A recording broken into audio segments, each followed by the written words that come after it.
उसके लिए जान दे सकता हूं। तू दे सकता है तो आ।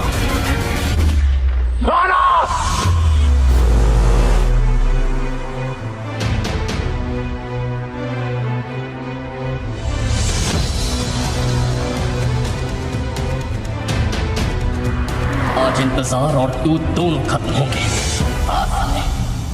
15 से 16 मई सन 2008 की रात को नोएडा की 13 साल की आरुषि तलवार, उसके जन्मदिन पर उसे मौत का गिफ्ट किसने दिया, किसने मारा था, ये रहस्य सालों से बरकरार है। देश की सबसे बड़ी जांच एजेंसी सीबीआई ने देश के सबसे बड़े मर्डर की जांच की, लेकिन सवाल वही है कि 15 से 16 मई की रात को नोएडा सेक्टर 25 में L32 के इस घर में क्या क्या हुआ और किसने आरुषि तलवार को न केवल मारा बल्कि घर पर मौजूद घरेलू हेल्पर हेमराज का बेरहमी से कत्ल कर उसे हमेशा के लिए मौत की नींद सुला दिया। आरुषि हत्याकांड को लेकर यूं तो कई सवाल हैं जिनके जवाब शायद ही कभी मिले, क्योंकि इस मामले में शुरुआत से ही नोएडा पुलिस ने लापरवाही बरती। घटना की सुबह यानी 16 मई 2008 की सुबह जैसे आरुषि तलवार हत्याकांड का पता चला तो मीडिया सेक्टर 25 में जलवायु विहार की ओर दौड़ पड़े।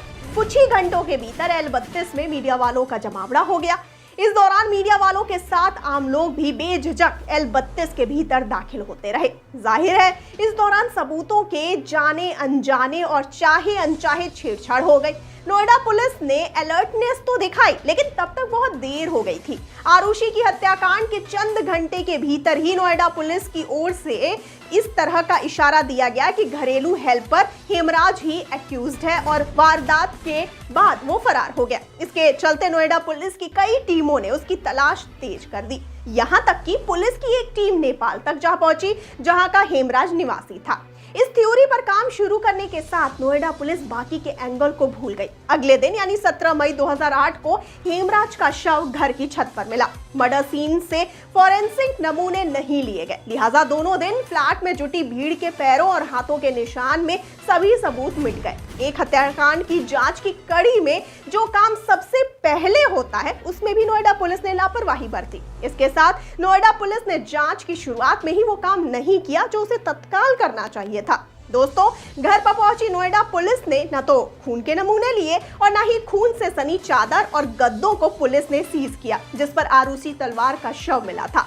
नोएडा पुलिस अगर 16 मई 2008 की सुबह छत पर जाने की जहमत उठाती तो शायद जांच की दिशा ही बदल जाती। दरअसल नोएडा पुलिस ने मान लिया कि हेमराज ही आरुषि तलवार का मर्डर करके फरार हुआ है और एक झूठ मर्डर का इल्जाम उस पर लगने वाला था, जबकि अगले दिन उसकी लाश छत पर मिलती है। दोस्तों, हैरत की बात यह है कि नोएडा पुलिस ने घर की छत पर जाने वाली सीढ़ियों पर गिरे खून की बूंदें तक नहीं देखी। वहीं छत के दरवाजे और उसमें लगाए ताले पर भी खून से सने हाथों के निशान साफ साफ दिखाई दे रहे थे।